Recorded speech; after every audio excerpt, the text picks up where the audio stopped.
Sige. Dear God, O Lord, I thank you for this wonderful time that we had with Sir Mark and Andy, O Lord.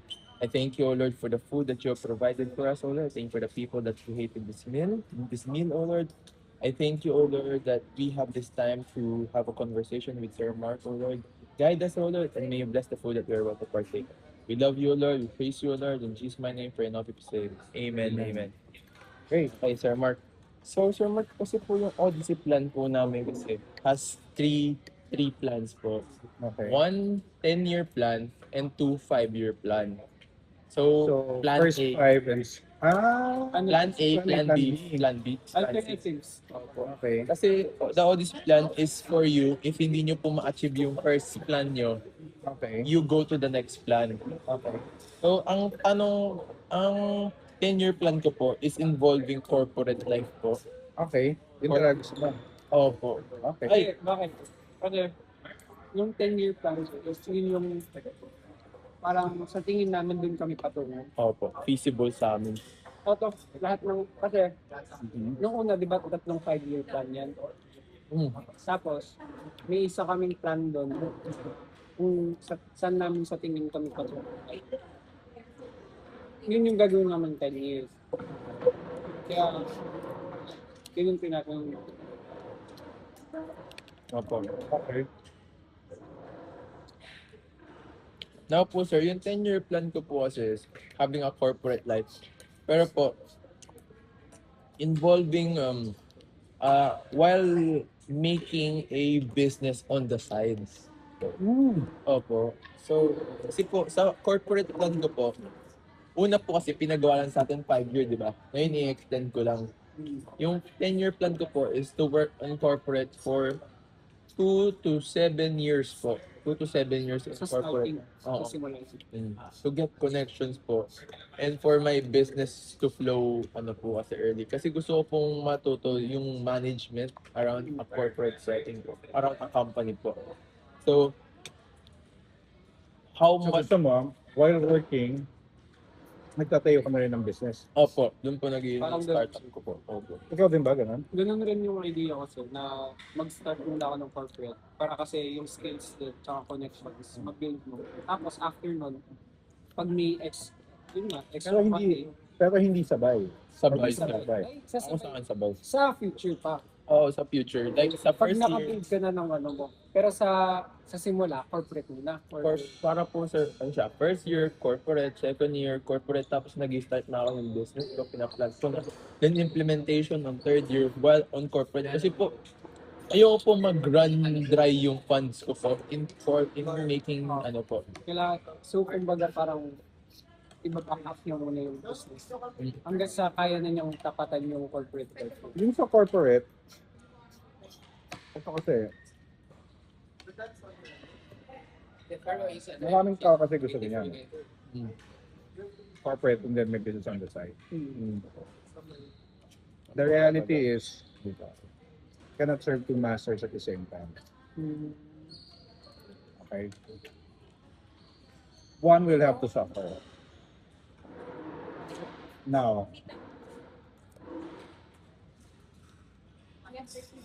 if you are going to do that, you should be ready na may mas mauna ma-promote kaysa sa'yo. Kasi mas focus siya kaysa sa'yo. Let's face it, he will do better than you. So, okay? Very, very rare you do at the same time. Are you guys still going to the park? Pag hindi at the same time, then that's a different story.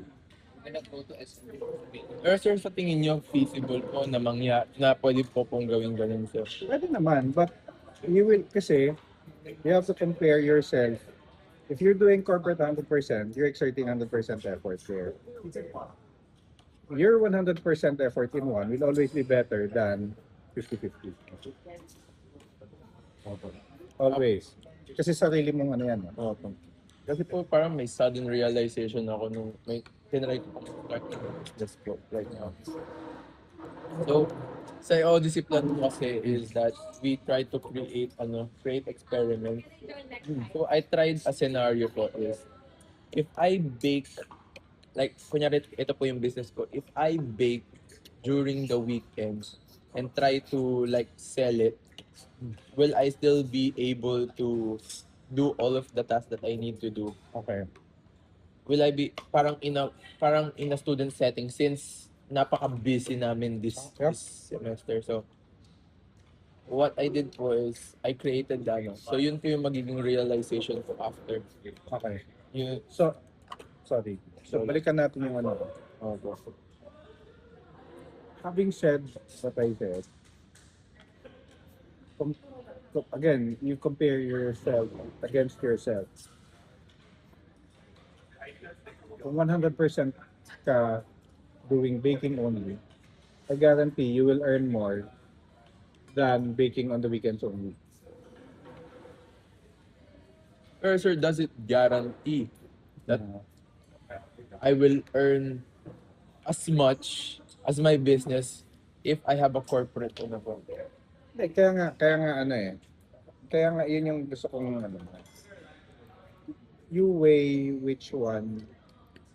Kasi one you may earn more here than the other. I mean, wag na natin ano yung ano eh. You may be more fulfilled doing one and the other. Kumbaga, how do I say this? If you're going to do both together ha, ibang usapan yung together. If you're going to do both together, you cannot have the same expectations of in terms of level of satisfaction compared to doing one at a time only. So, may sasabi ko, hapon. Pero kung satisfied ka naman na ganun lang, then that's okay also. Nothing is wrong with that. Okay, kung satisfied ka naman na, okay, in terms of promotion, baka mas may mga sa'yo, paminsan-minsan, nothing is wrong with that. That's okay. Pero sir, sa tingin niyo sir, should I, sir, sa tingin niyo, sa inyo po, sa inyong opinion, should I do mix together or prioritize the corporate muna after then after Ako, the my own opinion, Apo. you choose one first. I always tell my, ano diba, my mentees, Spice Girl, alam mo ba yung Spice Girls question? Nasabi ko sa inyo, Spice Girls question. Spice Girls question. Tell me what you want. Tell me And then- what you really, really want. yeah. Pero sir, kunyari, sa tingin niyo na lang, ilang years mo kailangan para dun sa corporate? Wala naman. Depende naman sa ano yan eh. Depende sa Sir, ang suggestion ko instead of doing looking at the path, look at the purpose. Naiintindihan ko kasi yung gustong gawin ni Lex na coming up with an odyssey plan so that you have a path. But start first with the purpose. Look, ano yung end game na gusto mo? Then you come up with a plan on how to reach that.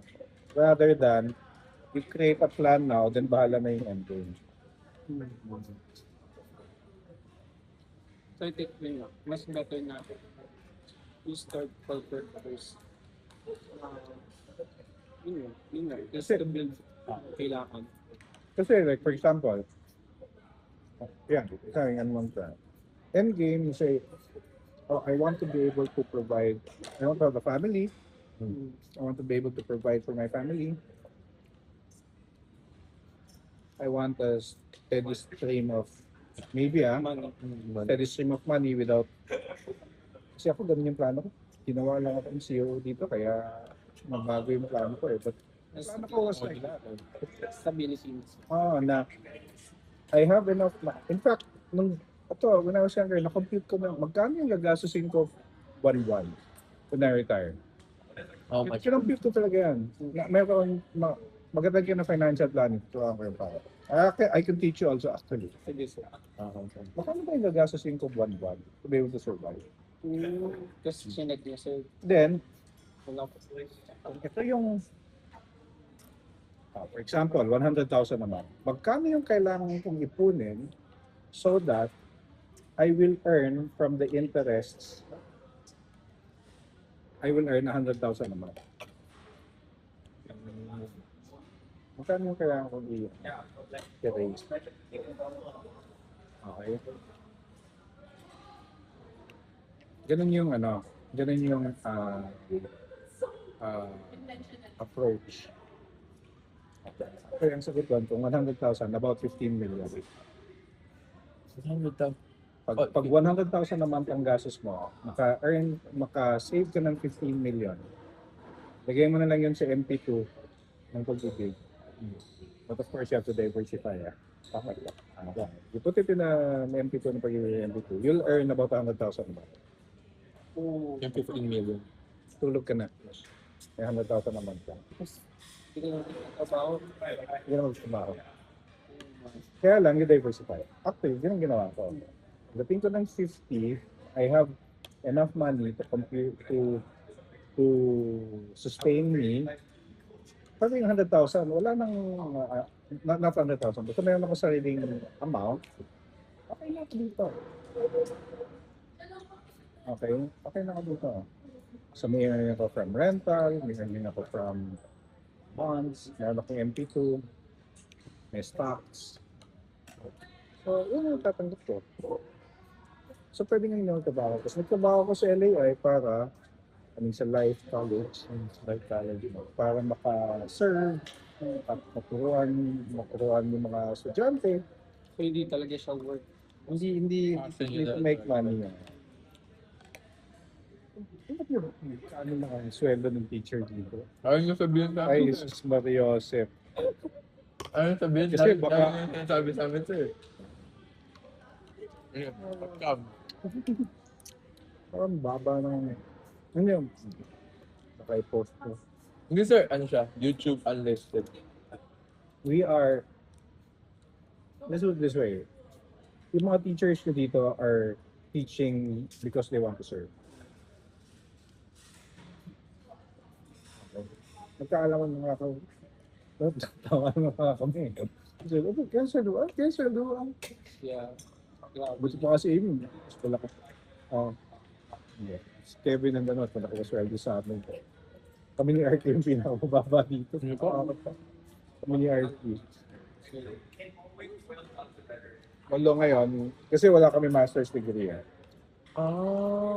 Although may master's na siya, so malaki na yung sweldo niya sa akin. In terms of teaching. In terms of corporate, kailangan din ng master's, sir? It is preferred. Preferred. Pero ako sure hindi ka nag-master. Hindi ko natapos eh. Sir, ito naman po. In corporate, what are the 3 skills that we must have? Kasi tinatanong ko po ito is to identify if we have those skills so that we can move on to the corporate. Or kahit hindi lang 3. Oh, sir. Okay. Ano pa? What you corporate no hanapin mo? And I'm ano ko parati ko when it comes to leadership in our companies. There are five hindi siya skills eh. But yeah, you can call it skills na rin. 5 things that you need to be able to do. Okay? So ano yung, you can say that skills na rin. Kasi if you're able to do this, then you should have that skill. Number 1 is you should know how to create a vision. Okay? You should be able to answer the question, the Spice Girls question. Tell me what you want, tell me what you really want. Lahat ng umaangat sa corporate knows how to create a vision. That's number 1. Number 2 is you need to have discipline of action. Ano ibig sabihin nun? Discipline of action is may trabaho, gawin mo yung trabaho. Kasi nothing against your generation. Those people that I have been leading sa corporate, they do a little but they expect much May konting ganito, mag-post ako, dapat may 100 likes ako. Hindi nagmamatch yung effort sa results. Di ba? Hindi nang match yung effort sa returns. Ganun. May ginawang konti, dapat bigyan mo ako ng increase in salary. Diba? So for me, that's discipline of action. Okay? Number 3, another skill is you need to ask for help. You need to know how to ask for help. Okay, there is in a company, walang nakakapag-survive na mag-isa. And actually, you'll be surprised, in a corporation, there are a lot of people who want to help you. Oh, magugulat ka. For example, ito parati ko sinasabi sa mga staff ko. When you're in a company, o in a corporation, kahit na ano, sa Shell kasi official yung mentoring. Kahit na official, maghanap ka ng mentor. Okay, because that mentor will always be able to help you with your career. Okay, kasi mas matanda, mas alam niya na yung kumpanya kaysa iyo. Mas alam niya yung challenges kaysa iyo. Experience. Diba? Always find a mentor. You will be surprised na pag may nilapitan ka and ask him, can you be my mentor? 90% will say yes. Willing to help. I'm surprised, ang dami. Bakit siya willing to help? Because if he mentors you and you succeed, Meron din siyang tingnan mo yung pride sa mukha niya pag nag-succeed ka. I thought, sir, like, walang tulungan sa mga ganun. You'll be surprised. Like, everyone wants to be at the top. Like, everyone wants to be at the top. Kaya nga eh. Ito pa isa ito. Isang tip to corporate ang binibigyan. Two things kasi yung inputs ng mentors. Yung benefits ng having a mentor. Number 1, and I'm speaking as an employee ng multinational corporation. Number 1, of course, yung learning. Tawang kanya, di ba? Pangalawa, when it comes to sa multinational corporations, parating merong staff ranking. Okay? My staff are ranked against your staff, against your, kunyari, boss tayong tatlo. May staff ka, staff ako, may staff ako. I-rank yan against each other. Sino mas magaling? Bakit? Most multinational corporations have different bonus schemes. Yung bonus ng staff mo might be different from the bonus ng staff ko. Kasi baka mas nagtrabaho siya kaysa sa isa. Okay? Kayo rin, sir, may cut kayo din. Hindi, wala kaming cap. Pero kami yung nag-decide magkano yung bonus. Hindi naman magkano. Percentage lang. Percentage lang. Kaya niya naman. Okay. That is always based on staff performance. Let's face it, staff performance can only be what? Maybe 60-70% objective. Meron talagang percentage of subjectivity yan. Bakit? Kasi tao ang nagde-decide. Right? So, ano yun sabihin? If you have a mentor, I guarantee, pag nag-staff ranking, susuportahan ka ng mentor mo kesa sa isang tao na hindi niya minanentor. Di ba? Bias. Tama siya. There will always be a bias. Kasi sila nag-mentor sila. Oh, so, sa bonus, pangalawa. Number 3, may vacancy. Mga boss tayo. Kunyari, nag-resign si Toby. Kunyari lang, may bakante, posisyon ni Toby. You need to promote a manager. Okay? May isang tao, mini-mentor mo. Gusto mag-apply. Yung isang tao, walang nag-mentor. Sino tingin mong iboboto mo? Mentor. May backer siya sir. Parang ganun. Okay. Okay? Pero, sir, tanong ko lang, sir, in terms of normal lang po ba? Or madalas lang po ba? Yung may nasisistante or may nagre-retire po? Depends on the company. Sa inyo po, sa Shell po. Mababa ang turnover ng Shell. people want to stay in Chile. Kasi sa Tuition rate namin parang 8% lang yata. Sir, so, if ganun kababa, sir, how did you go up the ranks po? Ano ba? Abroad.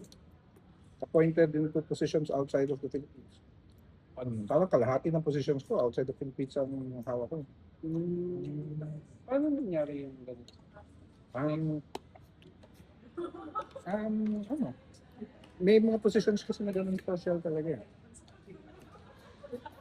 On my, kailan ba ako nag- pasok ko 18, pasok ko 96, 2002. So in 6 years, 3 bansa na hawak ko. Philippines, Cambodia, Vietnam. Sa Shell Aviation. Aviation. Simula yung, like, sa simula, ikaw yung pinili nila ako matuto. Hindi. Yung una, di one manager lang per tao. Una, ahente. Tapos ang aviation manager ako. One manager per country. Nagkaroon ng reorganization. May mga countries na minarge. Ayun, yung tatlo sa akin. Okay. Next question na, sir. Yep. Sir, Ay, teka. So, that's the third. Yep. I need to complete this if I. okay. So, Go, sir. know when to ask for help. Pang-apat, when you become a manager, you have to exercise personal leadership. Do not lead different people the same way. So parang customized ko. You have to know the person you're leading and lead based on Okay. your Assessment sa kanila, sir. based on the personality and the situation. Paano nyo na-assess yun, sir? Daming ways. Daming ways. Give one. You can do profiling, you can do kilala mo siya. Daming ways. So, lastly, sir, yung fifth. And lastly, hindi siya last. Most importantly, Most important, pray. pray. Oo nga. Yeah. Sa every financial decision, every decision. Sa atin, ang daling sabihin yan na ba? Kasi we're Christians eh. That should be number one. Pero when I give this, kasi itong kinishare ko sa inyo, I've done, I don't know, at least 5 times ko na ginawa na talk to. Yung 5 steps. Sa ibang pag-get. Sa ibang, just tell you should. And parati kong number 5 is pray. Kasi sa corporate, iba yung prayer. And like sa atin, automatic. For non-Christians, it's not automatic as number 1. Prayer, of course, I don't need to explain why it is important sa inyo. Next question is, sir, kasi dito pa lang sa school, sir, parang nagkakaano na po ako. Yung, alam niyo po, yung burnt out po. Yung parang, Tapos gusto mo magtrabaho and at the same time. ako po, sir, diba, sir?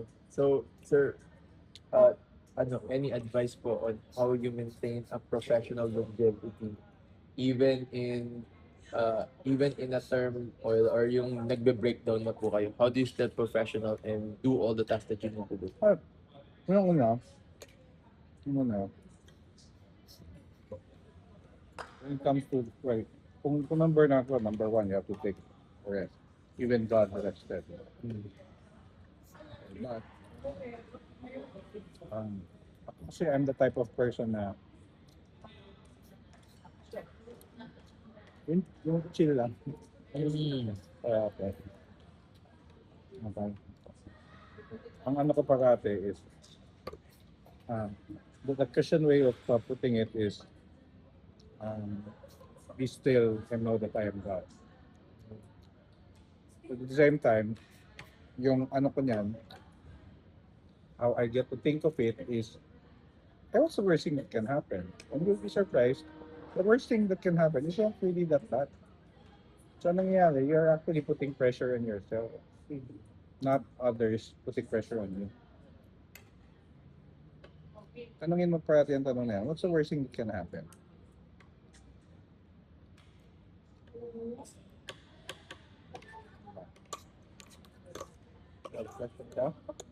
Yung Siguro naman. Yung ano sir, kunyari, what does your typical day look like? Ano? Ngayon, Nung working ka dati. Nung working partner. um, meron, meron kasi kaming ginagawang, ano, when you're a leader kasi of an organization, meron kaming ginagawang what we call leader standard work. Okay, so in a typical work week, ano yung mga need to do? May mga ano yung leaders eh. May mga need to do yan. Meeting ako dito, meet with this group, meet with this ano. Meron yung mga weekly and monthly routines. So naka-ayos yan. Parang siyang calendar but naka-prioritize. Okay. And no, maybe I'm lucky kasi lahat ng teams na napuntaan ko, I've always been high performing. So, sa totoo lang, may sabi nga ng anak ko eh, Dad, yung sa mga mo, para ka lang ano, cheerleader. Punta lang. Kasi, wala oh, kaya niya po na. Let's go guys. Ayusin. Kasi, kahit nga, kunyari, yung ano, operations kasi hawak ko eh. The thing about operations is, if you do something good, nobody will notice. If you do something If you do something bad, everybody notices. Pag operation. Ito, example. Part of operations, pagiging janitor, that is operations. Pag malinis to, meron bang good job, janitor? Grabe, ang linis ng ano natin. Meron ba nagsasabi? Wala, di ba? So, may kalat lang dyan, may iwanan niya ng isang oras. Lahat ng dumaan dito. Ano ba naman yan? Dumi-dumi. Ano ba naman yan? Oo nga, no? Di ba? Ganun ang operations. That is the nature of operation. That's why ako, I always make sure, because I'm the operations manager for 5 countries, at least yung trading and supply base operations himself, I need to make sure that my guys are how do I say this? Recognized that they do something good. Parang ina-acknowledge. Hindi lang galing sa akin. Pati galing sa ibang tao, sa ibang team ko support namin. If my team did something good, Knowledge. knowledge natin. Okay. One of the things that most managers, they go around to make sure,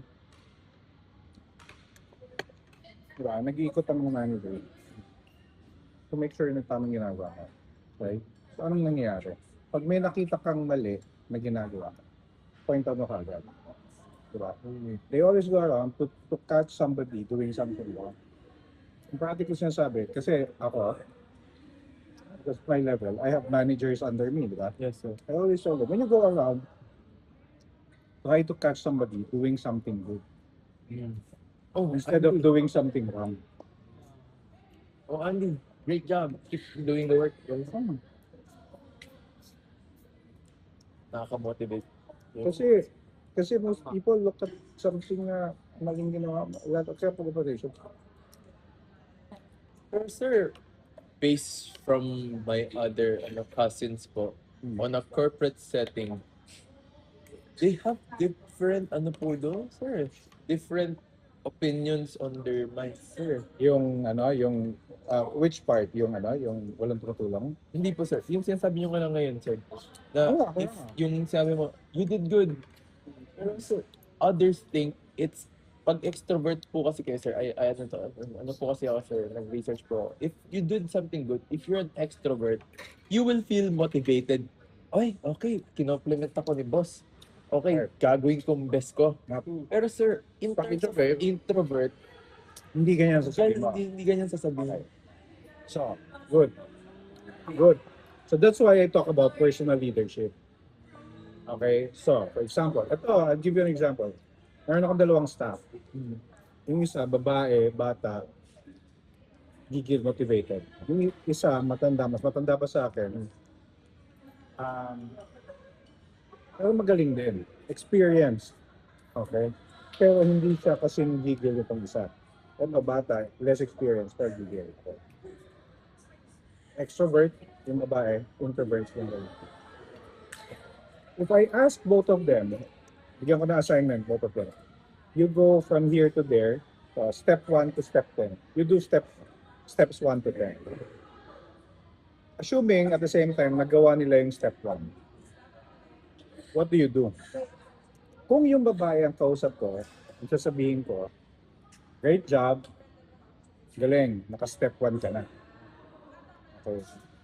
If I do not say that, anong sasabihin ng babae? Parang hindi ako na-motivate. Hindi Parang naman lang nakita. ako napansin. You know, Kahit na pat on the back man lang, lalo na kung bata. Ano ka naman, wala naman ako na-expect na reward. Pat on the back man na lang sana. Di ba? I'm sure Yes. mga friends niya, yes, yes. wala man lang pat on the back. Di ba? Pag yung kasama ko, yung mata mo, kaya one-on-one din, ano sasabihin ko sa kanya? Pag sinabi ko sa kanya yung great job, okay, anong reaction niya? Parang Ano ba to? Nasa step 1 pa lang ako. Exactly. Bulero tong boss ko. Sophia. Walang credibility. Step 1 pa lang po. Layo-layo ng 10 steps.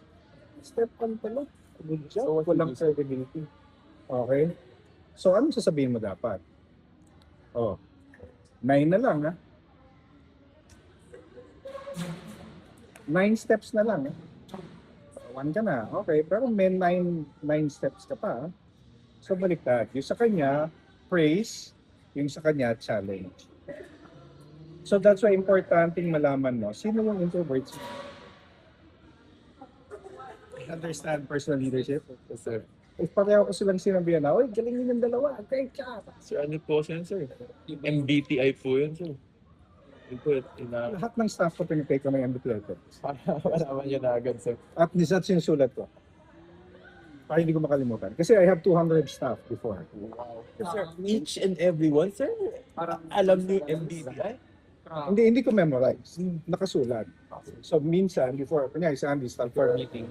before I meet with you, titignan muna. hindi nga lang MBTI eh. Pati, Likes, kapatid dislikes. mo, si Rain, ganyan, mahilig ka sa, nagtatriathlon ka. Hindi ko memorize 200 stuff, lalo na pag nasa ibang bansa. Kapag pupunta ako ng ibang bansa, dala ko yung notebook ko. Tapos I try to memorize, hindi naman I try to memorize, but general idea. Kasi baka magkasalubong kami sa lobby. Ano yung feel mo? Magkita, gusto na. Or, magkita tayo, kamusta na yung anak mo? Or, kamusta yung kapatid mo? Or, Mas personal. di ba? Kasi yung tayo, Kamusta si EG? sumali ko ba sa sa yung last na prayer? Iron Man? Di ba? There's a, Sir, late na kami. ay, may class kayo? Yes, sir. Ay, let's go, let's go. Thank you, sir. Thank you, sir. So, yun yung difference. Kaya tama ka. Picture ka? Ayun. Okay. Picture last time? Hindi kami picture last time. Sige, okay lang. Yes, sir, Lex. Kasi nag...